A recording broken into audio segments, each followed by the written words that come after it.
네, 우리 인사하십니다. 할렐루야 샬롬 하고 인사하십니다. 할렐루야 샬롬 샬롬 샬롬 샬롬 샬롬 샬롬. 하나님 사랑합니다. 여러분 주 안에서 사랑합니다. 오늘 본문 여전히 다윗이 전쟁에서 계속 승승장구하는 이야기, 다윗의 승승장구를 통해서 우리가 생각해 봐야 할 부분, 생각해 봅니다. 다윗이 계속 이기죠. 암몬 자손을 이긴 전쟁과 블레셋전 전쟁에서 승리를, 특별히 또한 가드의 키 큰 자의 소생을 이긴 거, 키가 커서 굉장히 장대했던가 봅니다. 키 큰 자라고 이렇게 나왔습니다. 우리 암몬 자손에 대해서도 우리 어저께 잠깐 나눴죠. 아람 사람에 대해서도 나눴습니다. 롯의 소돔과 고모라의 심판으로부터 바하노 둘째 딸이 아버지 롯과 동침하여 낳은 베나미의 후손 암몬 자손이죠. 아람 사람은 셈의 다섯째 아들이며 아브라함의 형제 나흘의 손자이다. 이렇게 우리가 한번 수정을 해봤습니다. 그런데 이제 전부 다 이기고 있는데요. 이상하게 이 8절까지의 말씀의 내용을 보니 거기에 하나님이란 단어가 한 자도 없습니다. 물론 하나님께 기도하면서 전쟁을 했을 것이고 하나님이 함께 하시니까 이렇게 이겼죠. 전쟁마다 이렇게 승승장구하기가 참 어려운데 그럼에도 불구하고 하나님이란 단어가 그 앞에 장까지는 계속 나오는데 나와 있지를 않습니다. 그들의 믿음으로 싸우고 있다는 것은 당연할 것 같은데 근데 당연하지 않고 있었던 거, 우리가 정말 놓치기 쉬운 거, 우리도 범하기 쉬운 그러한 사건입니다. 아주 작은 미미한 차이인데요. 다윗과 그의 이름은 승리에 이제 어떻게 해요? 계속 이기다 보니까 익숙하죠. 당연히 승리할 것 같이 생각을 합니다. 그들의 믿음으로 싸우고 있다는 것은 정말 당연한데 그 안에서 승리하게 하시는 하나님에 대한 고백이 줄어들고 있다라는 거죠. 익숙해지고 있다라는 거죠. 처음에는 감사했는데 익숙해지다 보면 어떻게 그냥 일상이 돼버리죠. 당연한 것이 돼버립니다. 지금 우리의 모습을 과연 생각해 봅니다. 익숙해서 감사하지 않고 있는 부분은 과연 없는가, 그죠? 지금 우리의 모습을 한번 돌아보시기 바랍니다. 익숙한 것에는 하나님의 은혜를 고백하지 못하게 되죠. 당연하다 보니까. 아프다가 건강해지면 감사한데 계속 안 아프고 건강하다 보면 별로 모르게 됩니다. 그런데 몸이 아프기 시작하다 보면은 약을 먹죠. 약을 먹어도 안 되고 계속 아프고 아무리 병원에 다녀도 안 되고 하다 보면 그 다음에는 우리가 무슨 생각을 해요? 이게 도대체 왜 그래? 사람이 낫게 할 병이 아닌가? 하나님이 나를 야단치고 계신 게 아닌가? 우리가 그때서야 그런 거를 하게 된다는 거죠. 우리가 익숙해지면 하나님을 잊어버릴 수가 있다. 선줄로 생각할 때는 넘어질까 조심하라. 우리가 너무 일상이 편안하고 평안하다 보면은 간절한 기도가 나오지 않게 됩니다. 지금 다윗이 승리하는 것도 하나님의 은혜인데요. 그죠? 지금 나의 모습에 나는 과연 감사하고 있는가? 당연한 일상으로 특별한 일이 일어나지 않다 보니까 이렇게 맨날 똑같은 날이야 이러고 있지는 않느냐인 거죠. 승리가 익숙해지면 더 감사해야 하는데 감사하지 못하고 나의 것으로 만들어 버린다는 것, 우리의 삶을 좀 돌아봐야 되겠죠. 지금 나의 모습에 너무 익숙하고 있지는 않은지, 그 속에서 하나님께 감사하며 살아야 하는데 그것보다는 왜 이것밖에 안 돼? 누구는 이런데? 이런 생각을 할 때가 많습니다. 우리는 왜 꼭 이렇게 살아야 돼? 왜 우리는 저렇게 여유 있게 살지 못해? 이럴 때도 너무나 많다는 거. 누구에게나 해당됩니다. 승리의 이면을 우리가 한번 보죠. 오늘 본문에 암몬 족속과 전쟁을 하면서 랍바를 에워싸는데 이때 예루살렘에 있던 다윗의 한 일은 과연 무엇이었을까? 여기에는 이 장에는 나와 있지 않지만요. 이때가 밧세바와의 간음의 사건이 일어납니다. 이 전쟁에서 우리아를 죽였습니다. 여전히 다윗은 승리하고 있어요. 하나님은 주무시고 계시나? 그죠? 그럴 수 있죠. 다윗의 행위를 아는 어떤 반발하는 어떤 사람들이 있었다면 정말 어떻게 이럴 수가 있어? 이렇게 못된 짓을 하는데 지금도 여전히 다윗을 승리하게 할까? 이렇게 생각할 수가 있는데요. 하나님의 계획, 하나님의 뜻, 있기 때문에 계속 승리하게 하고 있다는 거죠. 우리는 모르죠. 하나님의 섭리가 있기 때문에 그것을 단적으로 생각할 수 없다. 오늘 잘 되고 있다면 그것이 옳다고 생각하지만 꼭 그렇다고 보장할 수가 없다라는 거고, 착각해서는 안 된다는 거죠. 어떻게 보면 악인들이 돌아설 기회를 주시기 위하여 당장에 잠깐 잘못하는 부분들을 그냥 눈 감고 잠잠히 보고 계실 수는 없는 걸까. 승리의 이면에 있는 밧세바의 사건은 다른 사람들은 모르죠. 나단 선지자가 와서 야단을 치지 않았으면 다윗조차도 뭐 그 정도로 그럴 수도 있지 하고 회개하지 않았을 수도 있다라는 겁니다. 네, 승리의 이면에 많은 악이 난무할 때가 많죠. 이 전쟁뿐만이 아니라 승리하였다는데 더 조심해야 한다는 거, 넘어질까 조심해야 된다는 거. 이 승리의 이면에는 영적 싸움에서 다윗이 패배함으로 인해 그는 이후에 수많은 아픔을 겪게 됩니다. 예, 압살롬이 반역을 하게 되고요. 아버지를 죽이러 쫓아다니게 되죠. 아픈 일들이 많이 일어납니다. 암논이 또한 다말을, 자기 사촌 이복 동생인데 다말을 범하는 일로 인하여 압살롬이 아버지를 죽이러 쫓아다니는 아주 무서운 사건이 벌어지는 계기가 된다는 거죠. 고린도전서 10장 12, 13절 봅니다. 그런즉 선줄로 생각하는 자는 넘어질까 조심하라. 사람이 감당할 시험 밖에는 너에게 당한 것이 없나니 오직 하나님은 미쁘사 너희가 감당치 못할 시험 당함을 허락지 아니하시고 시험 당할 즈음에 또한 피할 길을 내사 너희로 능히 감당하게 하시느니라. 승리할 때 우리가 이면을 잘 봐야 됩니다. 승리의 이면은 말씀으로 살피지 않으면 진리를 알 수가 없는 거죠. 승리하고 있는데 누가 말을 한다고 듣겠습니까? 듣지 않습니다. 아니 뭐 잘하고 있는데 웬 걱정이야, 이럴 수 있죠. 오직 말씀만이 그 사람을 바꿀 수 있다는 것, 말씀으로 자신을 잘 살펴야 합니다. 예, 승리의 이면이 참으로 어둡죠. 가장 큰 영적인 유혹이 있을 때가 바로 승리할 때라는 거. 승리의 이면을 살펴 승리가 진정한 승리로 이어지도록 우리는 돌아볼 줄 알아야 된다. 다윗의 승승장구를 살펴봤죠. 그 승승장구가 후에는 오히려 익숙함을 낳아버렸고 사치와 명예욕과 또한 과함이 익숙해지는 것이 나도 모르게, 다윗도 모르게 일어나는 일이 이렇게 있습니다. 늦잠을 자고, 그죠? 예, 뜰을 지나다니다 보니까 어땠어요? 옥상을 지나다녔다고 나오죠. 아래에서 어느 여인이 우독하고 있는 모습이 참 너무너무 아름답고 이쁘게 보였더라. 자꾸 보고 또 보고 그날 하루만이 아니었으리라고 봅니다. 승리에 속아서 승리의 이면에서 우리가 실패할 수 있다. 나태해질 수 있다. 오늘 본문에 전혀 나오지 않은 것처럼 승리의 이면은 보이지 않는다라는 거. 우리 내면을 누가 알아요? 나 자신이 압니다. 내가 정말 마음 안에 아무런 사심이 없고 정말 깨끗한 마음으로 어떤 일을 하고 있는지 이것을 스스로는 알 수 있죠. 사람의 가장 큰 문제 중 하나는 이렇게 하나님의 은혜를 이제 잊어버리고 그냥 당연시 되다 보니까 기억하지 못한다는 것이 아주 중요합니다. 오늘은 은혜에 대해서, 우리가 어제는 형통에 대해서, 그전에는 선물에 대해서 우리가 한 번씩 짚어보죠. 하나님의 은혜로 성공할 때 그 성공을 하나님의 은혜로 기억하여야 하는데 그것을 놓칠 때가 너무나 많다. 우리가 잘 될 때 그것이 하나님의 은혜로 그런 것이었만 그것을 금세 잊어버리고 내가 잘해서 잘 되는 것으로 생각할 수가 있다는 거죠.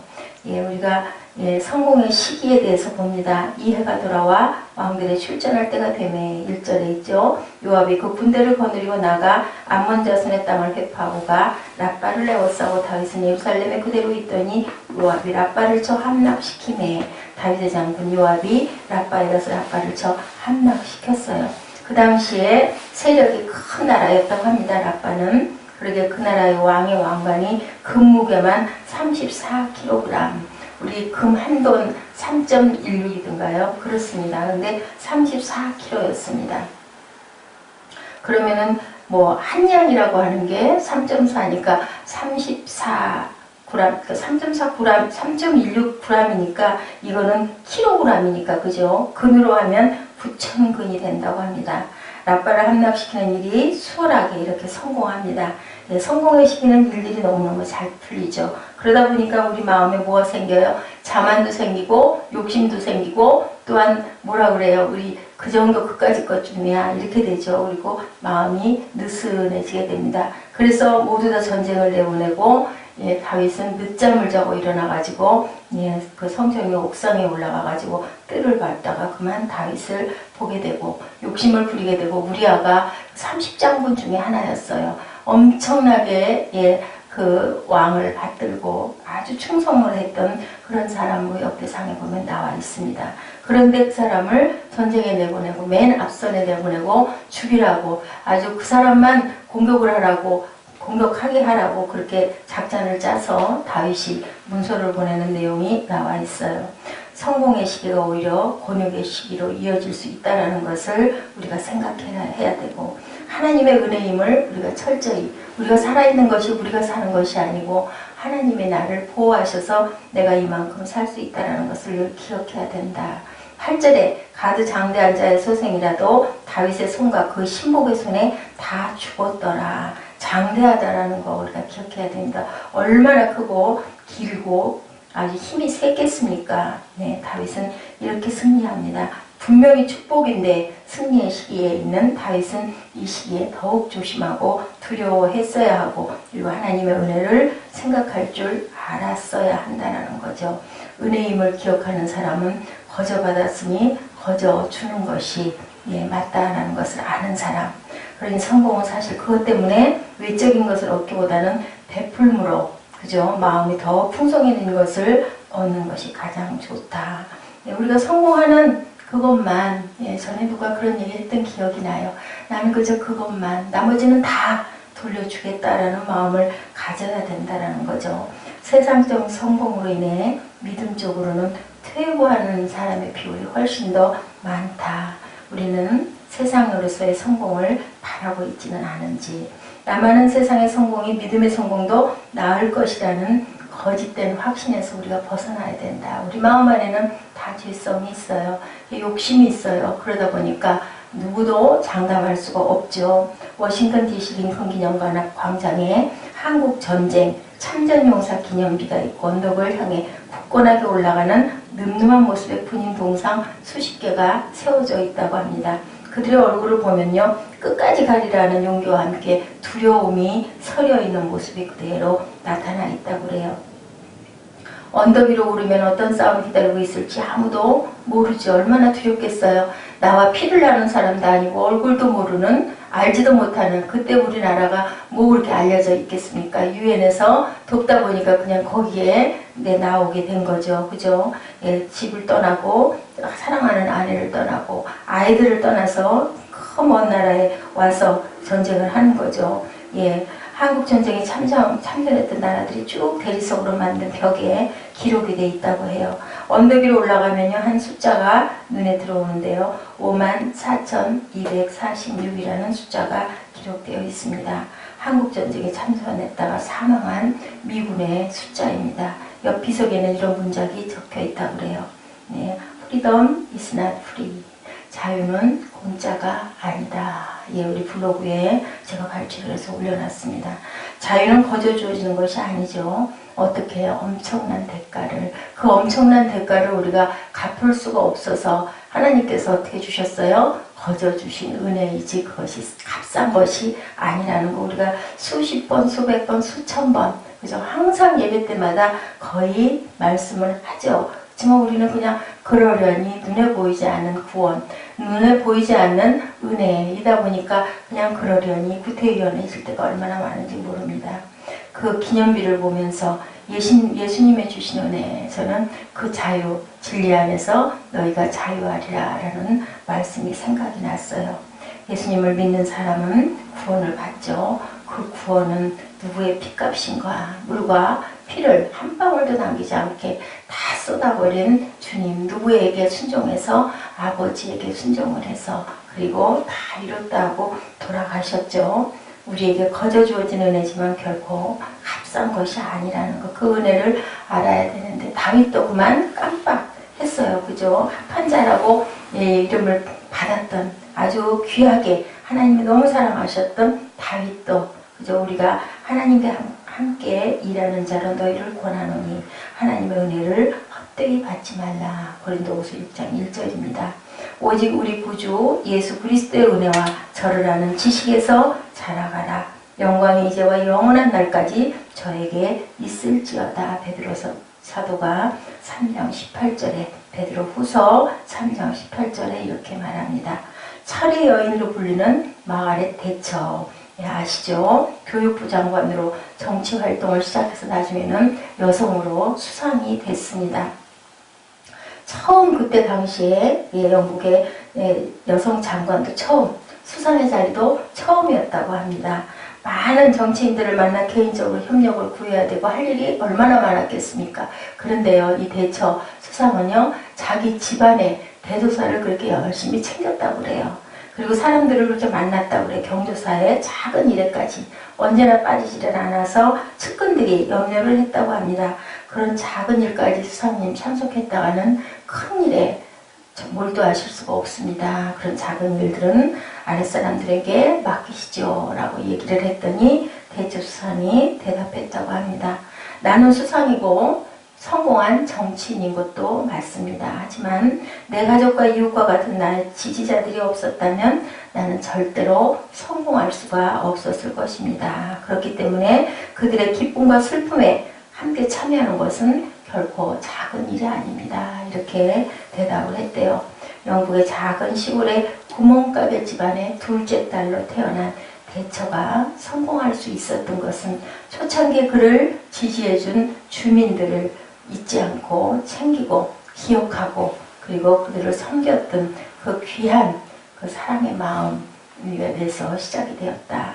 그녀는 나중에 성공해서도 그 은혜를 절대 잊지 않았다라는 거죠. 남에게 베푼 일은 잊고 남에게 받은 신세는 절대 잊지 않아야 된다. 이거 쉬운 얘기가 아니에요. 그죠? 우리가 수상이 아니라 장관이 아니라 조그마한 직책에 우리가 근무를 하게 돼도 이게 다 챙기지 못해. 바빠 죽겠는데 내가 그걸 어떻게 해. 그죠? 그나마 기억하고 화환이라도 보내줄 수 있으면 그것도 그렇게 높은 사람이 돼가지고 쉽겠습니까? 영광인 줄 알아야 되겠죠. 근데 이렇게 하기가 정말 쉽지 않다라는 거죠. 쉽게 그냥 짧게 우리가 그냥 얘기하고 넘어가지만 글쎄요, 절대로 그렇게 저는 못할 것 같습니다. 하나님 우리 아버지와 주 예수 그리스도로부터 은혜와 평강이 있기를 원하노라. 이랬을 때 고린도후서 1장 2절에 이렇게 말씀하고 있어요. 매일 우리는 어떻게 해요? 86,400초를 하나님이 주셔서 그 초를 부여받고 살아갑니다. 매일 밤 우리가 좋은 목적으로 사용하지 못하고 버려진 시간들, 그냥 없어져 버리는 시간이죠. 그리고 귀하게 한때 한때를 마지막처럼 사용할 줄 알고 무엇으로 하나님의 은혜를 찬양하고 그리고 하나님을 송축하는 저희들이 되어야 되겠죠. 영원히 찬송과 영광을 받으실 하나님, 우리를 구원하심으로 딱 받고 싶은 건 하나죠. 나에게 영광 돌려라. 나를 찬양해라. 나에게 예배해라. 너는 내 아들이다. 그죠? 내 아들이 딴집 가서 서성거리고 다른 데 가가지고 기웃거리고 다른 데 가서 인사하면 그 부모의 마음이 좋겠습니까? 부모는 멀리하고 다른 데만 들여다보고 다니면 우리 아마 부모님들 마음도 아플 거예요. 심지어는 하나님은 어떠시겠습니까? 그죠? 천지 만물과 우주를 만드시고 우리에게 선물로 주시고 그것도 모자라서 그저 아들까지 돌아가게 하면서까지 우리에게 구원을 주신 하나님의 은혜를 절대로 잊어서는 안 되겠죠. 그 크신 은혜, 언제나 어떤 일에서나 우리가 요만큼이라도 살아남아 있을 수 있는 거 하나님의 은혜다. 우리가 좋은 일이 있을 때도 선줄로 생각할 때 넘어질 것을 염려하는 저와 여러분들이 되어서 잘못된 공로주의에서 벗어나서 믿음에 집중하는 저희들, 주님을 온전하게 알아가는 저희들, 하나님의 뜻을 우리가 귀하게 생각하는 저희들, 십자가를 가장 먼저 세울 수 있는 저와 여러분들 되실 때 아버지께서 내 일을 책임져 주신다는 것을 잊지 않는 그런 하루 네, 우리가 86,400초를 항상 하나님께서 선물로 주신다라는 거, 내가 깨어났으니까 사는 것이 아니라 아버지께서 나를 걷어가시려고 하면 한순간에 내가 어떤 계획을 하고 있든 얼마나 멋지고 아름다운 것들을 품고 있든 그거 다 물거품이 된다는 것을 기억하시고, 내게 주신 하나님의 귀한 뜻과 그리고 복된 삶을, 형통한 삶을 감사하고 그 은혜를 잊지 않는 저와 여러분 되시기를 주님의 이름으로 축복합니다. 기도하시겠습니다.